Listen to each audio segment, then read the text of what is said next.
അതെനിക്ക് കിട്ടേണ്ടത് ആനന്ദേട്ട. അതെനിക്ക് ആവശ്യമായിരുന്നു. മുൻപേ ഈ ശാസനം കിട്ടിയിരുന്നെങ്കിൽ അന്നേ എന്റെ മനസ്സ് നന്നായനെ.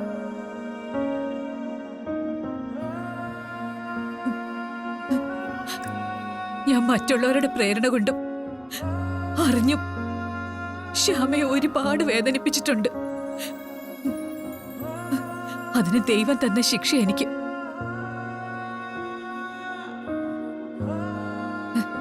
ചെയ്തു പോയ തെറ്റിന് കുറച്ചെങ്കിലും ശിക്ഷ കിട്ടിയല്ല. ഇപ്പൊ എനിക്ക് കുറച്ചെങ്കിലും മനസ്സമാധാനമുണ്ട്.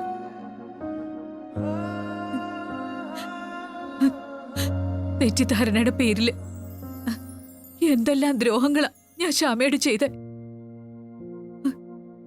അതിനെല്ലാം ആ പാവം മോൾ അനുഭവിച്ച വേദന അതിന്റെ 10 വരില്ലല്ലോ ഇപ്പൊ എനിക്ക് കിട്ടിയ ഈ തിരിച്ചടി. ഞാനിപ്പോ ഒരു കാര്യം തീരുമാനിച്ചു. ഞാൻ ശ്യാമയോട് ചെയ്തു പോയ തെറ്റിനെല്ലാം എനിക്ക് പകരം തീർക്കണം. അത് സ്നേഹം കൊണ്ടാ, ശ്യാമയോടുള്ള സ്നേഹം കൊണ്ട്. ഇനി അവൾക്ക് വിഷമമുണ്ടാവുന്ന ഒരു കാര്യവും ഞാൻ ചെയ്യില്ല. എന്തായാലും ഈ മനംമാറ്റം നല്ലതാ. ഈ പശ്ചാത്താപം തന്നെയാ എല്ലാത്തിലുള്ള പ്രായച്ചിത്തം.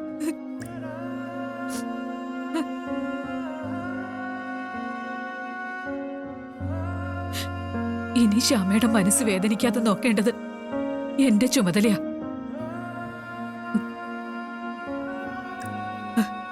പക്ഷെ അപ്പോഴും മറ്റൊരു വേദന എന്റെ മനസ്സിലുണ്ട്. ഐശ്വര്യ,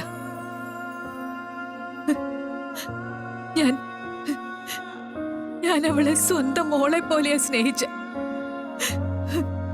എന്നിട്ടൊടുവിൽ എന്നെ തന്നെ അവസരം കിട്ടിയപ്പോ പാല് കൊടുത്ത കയ്യിൽ തന്നെ അവളെ തിരിഞ്ഞു കൊത്തി.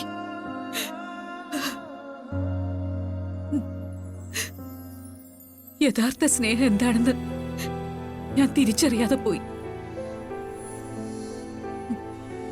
അതാ എനിക്ക് പറ്റിയത്. ആത്മാർത്ഥമായി സ്നേഹിച്ച ശ്യാമയെ ഞാൻ വെറുത്തു.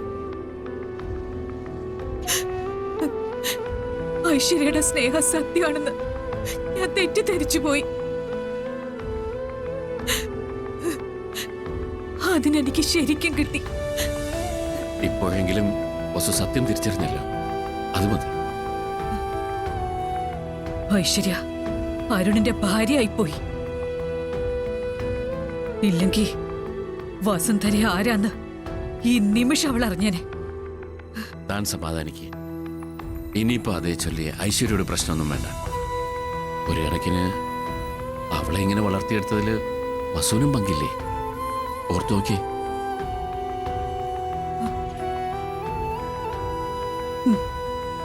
ശരിയാ, അവളെ നിർത്തേണ്ടടുത്ത് നിർത്താൻ ഞാൻ മറന്നു. ഐശ്വര്യയും നമ്മുടെ മോള. അവളെയും നമുക്ക് പറഞ്ഞു തിരുത്താനാവണം. അതിനാ വസു ശ്രമിക്കേണ്ടത്.